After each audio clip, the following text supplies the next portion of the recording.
হেই WhatsApp, সবাই আশা করি ভালো আছেন। তো আজকে আমরা দেখাবো পুরো কুয়াকাটা কিভাবে কি যেতে হয়, কিভাবে কি এনজয় করেছি, সবকিছু আজকে জানাবো। কিভাবে কি সূর্য অস্ত যায়, কি রকম ঢেউ, আমরা কি কি করেছি, সবকিছুই থাকছে এই ভিডিওতে। তো আশা করি সকলেই ধৈর্য সহকারে দেখবেন ভিডিওটি এবং আমার চ্যানেলটিকে সাবস্ক্রাইব করে এবং আমার সাথেই থাকবেন।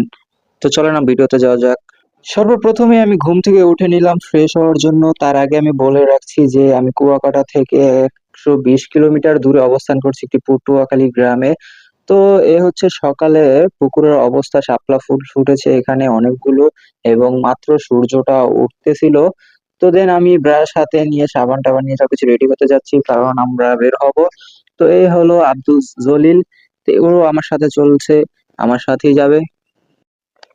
তো আমরা রেডি হয়ে নিয়েছি, তারপর আমরা ব্যাগ গোছাচ্ছি। তো আমরা কি কি নিব সবকিছুই কালেক্ট করে নিচ্ছি ব্যাগের ভিতরে।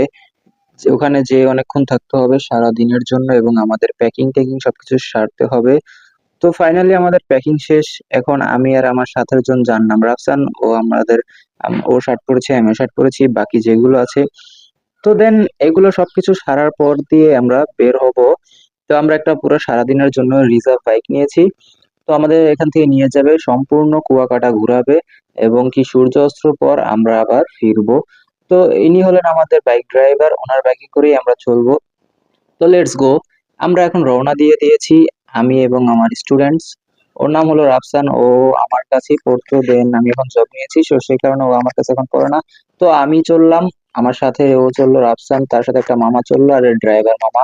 তো এক একটা বাইকেই চারজন জায়গা হবে নাকি সম্ভবত, তাও আমরা শীতকালের সময়। তো সবাই মিলে একসাথে রওনা দিয়েছি। তো এটা হচ্ছে তাদের রাস্তা। গ্রাম অঞ্চলের রাস্তা খুব সরু এবং চিকন হয়। তো বেশ মজাই লাগছিল, বেশ অনেকক্ষণ আমরা হাঁটছিলাম, হেঁটে তারপর দেন বাইকে উঠেছি। তো বাইক রাইডার শীতকালে তো সেই অবস্থা বাইকে। তো কুয়াকাটা যাওয়ার পথেই রয়েছে প্রাকৃতিক অসুন্দর রয়েছে। এই মেয়েটা স্কুলে যাচ্ছিল, ওয়াও, ক্যামেরার মাঝখানে একটি মেয়ে চলে আসলো। যাই হোক, গ্রামের পাশেই হলো সৌন্দর্য, প্রতিকূল পরিবেশ।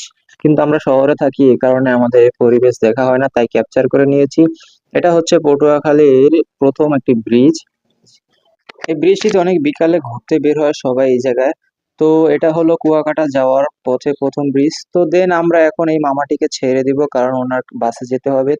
চারজন বাইকে রাইডার করা সম্ভব না, কারণ এখন পুলিশ চেকিং চলতেছে। তো উনি এই বিআরটিসি বাসটাতে উঠে গেলেন এবং আমরা তিনজন, আমি এবং আমার স্টুডেন্ট এবং ড্রাইভার, আমরা বাইক দিয়ে রওনা হলাম। তো দেন বাইক দিয়ে রওনা হওয়ার পরে আবার মাঝখান দিয়ে আমাদের একটু দেখিয়ে নিলাম, কেননা আমাদের একটু পপুলার হতে হবে। তো সে কারণে আমরা সবকিছু বাইকে রাইড করতেছি। তো যেহেতু শীতকাল, আমাদের শীতের পোশাক নেওয়া হয়নি।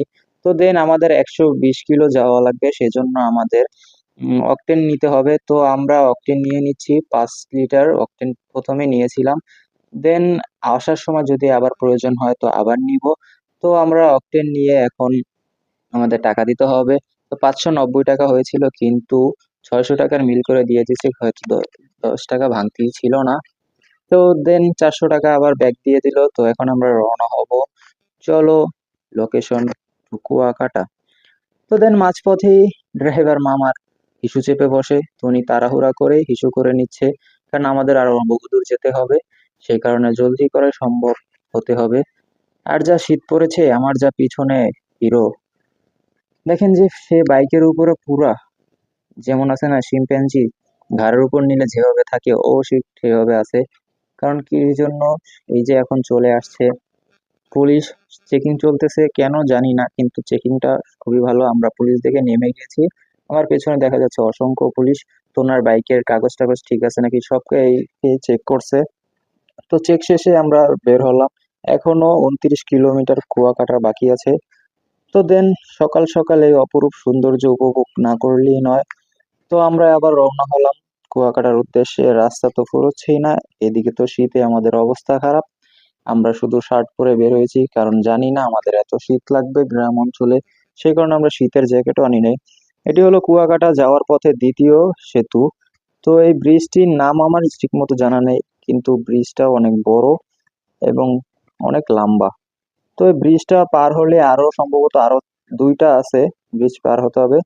তো বৃষ্টি শেষ হওয়ার পর কুয়াকাটা এখনো 16 কিলোমিটার দূরে উপরে খাম্বার ভিতরে ঝুলানো আছে এবং লেখা আছে। তো দেন সবকিছু শেষে আমাদের আরো 16 কিলোমিটার চলতে হবে। এটা হলো কুয়াকাটা যাওয়ার পথে 3য় নাম্বার সেতু। এই ব্রিজ গুলা অনেক, এবং টোল দিতে দিতে বাইক সামলাতে সামলাতেই ঝামেলা হয় অনেক। দেখছেন, টোলের কথা না বলতে বলতেই টোল নেওয়ার জন্য হাজির। ওনাকে প্রতি ব্রিজই 10 টাকা করে দিতে হবে, তো আমাদের 4টা ব্রিজ বাজবে মানে 40 টাকা। তো কিছুক্ষণ যাওয়ার পর আবার পুলিশ চেকিং চলতেছে, কারণ একটা মেবি অকারেন্স হয়েছে, সেজন্য মনে হয় চেকিং চলতেছে। তো আমাদের কোনো ভয় নেই, আমরা কোনো অকারেন্স করি না।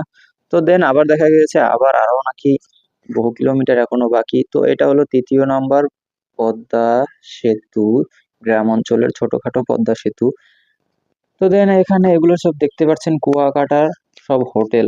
তো আমরা থাকবো একদিনের জন্য, সকালে যাব সন্ধ্যা আসবো, তো আমাদের হোটেলের প্রয়োজন হবে না। স্বাগতম কুয়াকাটা। তো দেন এখন আমরা কি করব, কুয়াকাটার ভিতরে কোনো তো সানগ্লাস নেই, কিছু বরিশাল্লা ভাষা ট্রাই করা যাক। মোরও একটা চশমা কেনা লাগবে, এই জন্য আমরা একটা চশমা কেনার জন্য চলে আসলাম চশমার দোকানে। তো চশমাগুলো চেক করে নিচ্ছি কোনটা বেস্ট লাগে। কুয়াকাটার ভিতরে কোনো চশমা পাওয়া যায় না, আই মিন সানগ্লাস তো এখান থেকে কালেক্ট করতে হবে। সেই কারণে আমরা এখান থেকে সানগ্লাস কালেক্ট করে নিলাম, কিন্তু মেবি এই জায়গায় দাম বেশি, 250 টাকা না 300 টাকা নিয়েছে। তো সানগ্লাস কেনার পর দিয়ে আমরা নাস্তা সেরে নিলাম। এ হলো মাল্টি ফ্যামিলি এন্টারটেনমেন্টের একটা সদস্য, তো ওনার সাথে ড্রাইভার কাকা একটু ছবি তুলে নিল। তো সবকিছু শেষে আমরা কুয়াকাটার ভিতরে এন্ট্রি হলাম। তো এই দিক দিয়ে একটু কুয়াকাটার ছাপ দেখা যাচ্ছে। তো আমাদের বাইকটা আমাদের নামিয়ে কুয়াকাটার যে বালুময়ের জায়গা সেটার ভিতরে নেমে গিয়েছিল। আমরা ওইখান থেকে হেঁটে হেঁটে নামছিলাম, কারণ বাইকের উপরে একটা রিস্ক হয়ে যাবে। তো আস্তে আস্তে নামা যাক কুয়াকাটার ভিতরে। এই দেন হলো, এটা হলো কুয়াকাটা। তো আমি একটা প্ল্যান করেছিলাম যে ওদের যে রেখে আমি একটা বাইক রাইড করবো, একটু চক্কর দিয়ে দেখবো যে কি আছে না আছে। তো আমি আর ড্রাইভার বাইকে উঠে নিলাম। তো রাইডারটা বেশ মজাই ছিল। তো কাছাকাছি এসে একটু গরম ছিল, আগের যে শীত ছিল ওই তুলনাতে অনেক কম। তো একটু একটু চারপাশ ঘুরে আসা যাক। তো ঘুরে এসে আমরা দেখতে পেলাম যে বালুময় স্থান, এই জায়গায় আমরা রাইড নিলাম যাতে একটু আশেপাশে ঘুরে জলদি দেখা যায়। রাইডের মামা তো মজা পাচ্ছে, কারণ গ্রামের মানুষ সচরাচর এদিকে আসে না, কারণ অনেক টাকা খরচ হয় সেজন্য। তো আমাদের সাথে উনি একটু এনজয় করে নিচ্ছিল।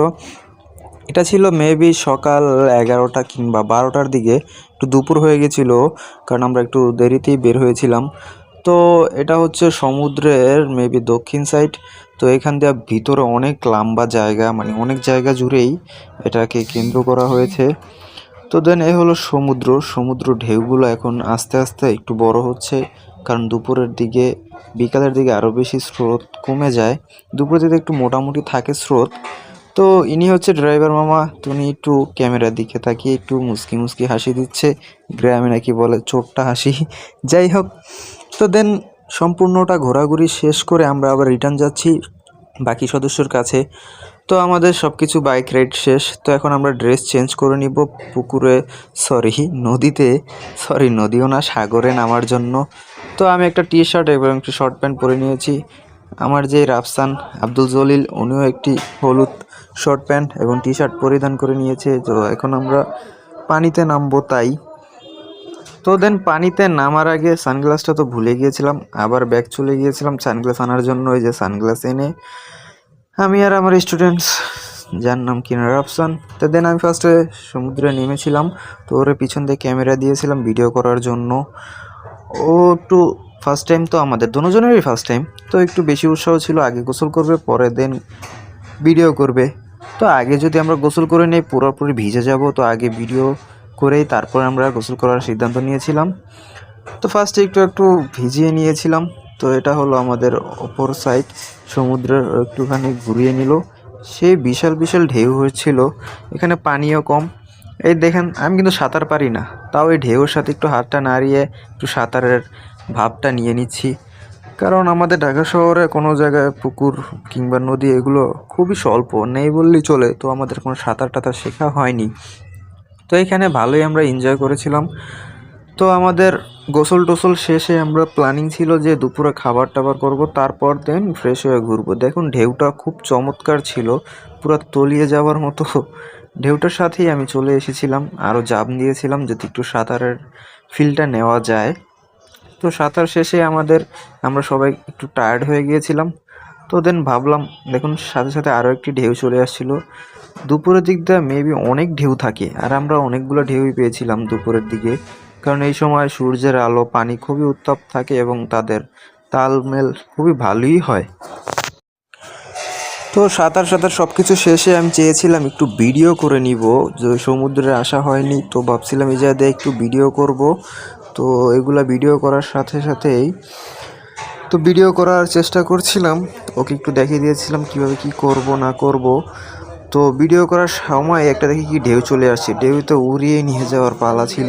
তো ঢেউটার জন্য আর ভিডিওটা করা হয়নি।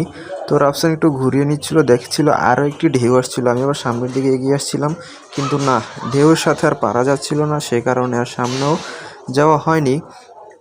তো ঢেউ সব কিছু চলে যাওয়ার পরে আমরা ভিডিওতে আবার চলে আসছিলাম, ওকে একটু দেখিয়ে দিয়েছিলাম যে আমি একটু পানিতে হাঁটবো, এইগুলো ভিডিও করবি, কিন্তু না, এই ঢেউর জন্য এই ভিডিওগুলো করা সম্ভব হয়নি বা হচ্ছিলও না, কারণ ঢেউগুলো অনেক বড় বড় ছিল, আর সেকেন্ডে সেকেন্ডে ঢেউ আসছিল। যে দেখুন কত বড় ঢেউ, পুরো আমার উপর দিয়ে চলে আসছিল ঢেউগুলা, কিন্তু ঢেউয়ের অনেক তীব্র চাপের কারণে আমরা ভিডিওগুলো সম্পূর্ণ করতে পারিনি।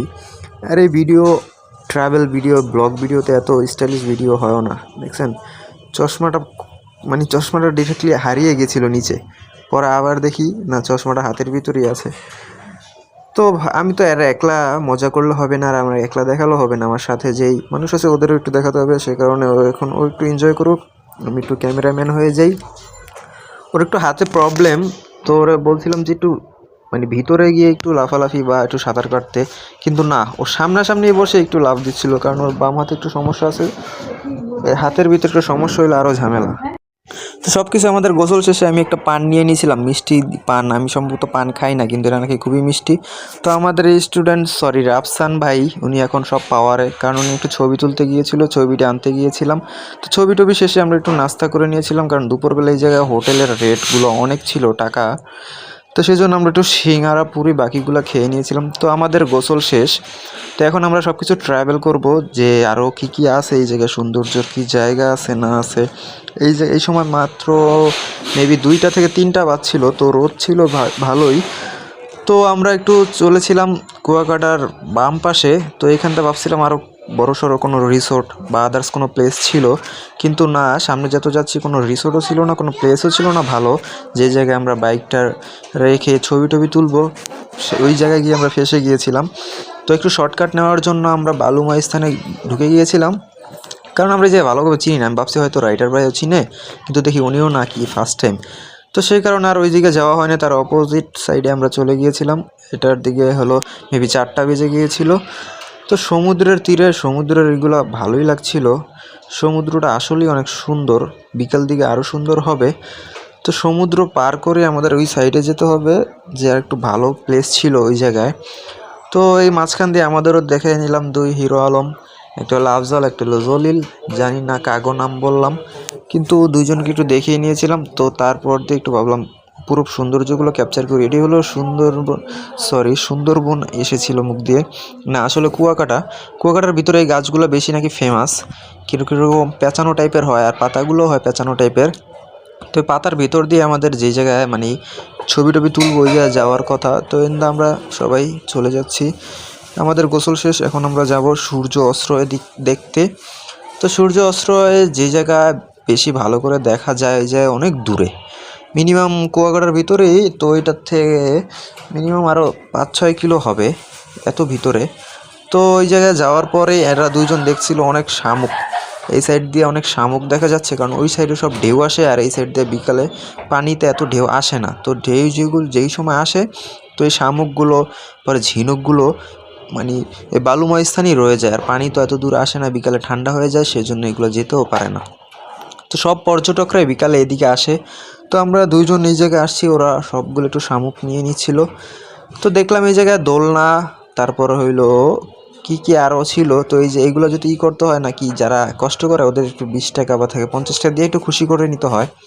তো আমরা একটু উঠেছিলাম, এই হলো বিকালের সূর্য অস্ত, এখানে সূর্যটা খুবই সুন্দর, একটু পর পর আস্তে আস্তে করে নামছিল সূর্যটা, কারণ এই জায়গায় অস্ত্র হবে সূর্যটা। তো আমরা একটু এই জায়গায় এসেছিলাম সূর্য অস্ত দেখার জন্য, অনেকক্ষণ ছিলাম, তো মেবি আধা ঘন্টা কিংবা 1 ঘন্টা আগে এসেছিলাম। তো সূর্য অস্ত্রয় দেখা শেষে সূর্যটা নেমে গিয়েছিল। তো আমরা একটু প্রস্তুতি হচ্ছিলাম যে আমরা এখন ব্যাক করব। ব্যাক করে আমাদের আবার বাসায় চলে যাব, কারণ সন্ধ্যার পর আরও অনেক ঠান্ডা পড়বে। সেজন্য সূর্য অস্ত্র পুরোটা দেখা হয়নি, মানে একটু ছুঁই ছুঁই অবস্থা ছিল সূর্যটা। সেই সময় আমরা রওনা দিয়েছিলাম। তো রওনা দিব এখন, বাইক রাইডারকে রেডি হতে বলেছিলাম।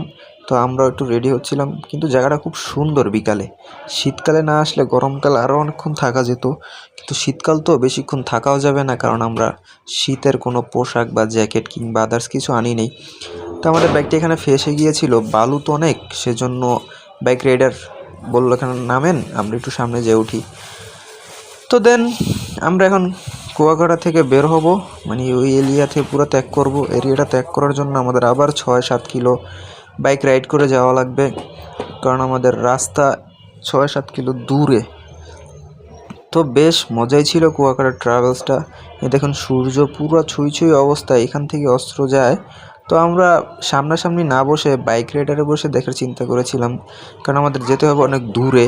এই 6-7 কিলো নিয়ে আরও হলো 120 কিলো, টোটাল 128 থেকে 30 কিলো। তো ভাবলাম বাইকে করেই যাওয়া যাক, ওই সময় আমরা দেখে নিব সূর্যটা কিভাবে অস্ত্র হয়।